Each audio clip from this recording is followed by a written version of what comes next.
Carla Thomas. I'm here in regards to Wit and Wisdom and hoping that you vote no to Wit and Wisdom.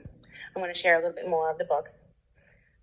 For good measure, we introduced 9-year-olds to stillborn death in book Walk 2 Moons. This is another book where you will hear about the main character considering suicide, beginning on page 137, ending on page 140. The baby came that night. I heard my father telephoning the doctor. She won't make it, he said. It's happening now, right now. My mother was sunk in the pillow, sweating and groaning. Something's wrong, she said to my father. My mother screamed just once, one long, mournful wail, and then it was quiet. When the doctor carried the baby out of the room, I asked to see it. It had a pale bluish tinge, and there were marks on its neck where the umbilical cord had strangled it. It might have been dead for hours, the doctor told my father. Was it a boy or a girl, I asked. The doctor whispered his answer, a girl. I asked if I could touch her. She was still a little warm from being inside my mother.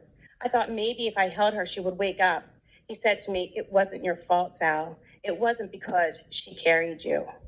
You mustn't think that. When he turned on the light, I saw the blood spread out all across the bed. It had soaked the sheets and blanket. My mother had 2 operations in the next 2 days. She wouldn't stop bleeding. Later, my mother said they took out all my equipment. She would have no more babies. 4th grade gore. More gore and graphic death from book George versus George, page 48. Besides constantly stealing food and horses, they burned the entire town's villages, looted or seized people's houses, raped and murdered innocent civilians. They died like flies, tortured and killed whole families, scalped the dead. They collected scalps and showed off the pair of leggings made from the skin of dead Indians. Thank you.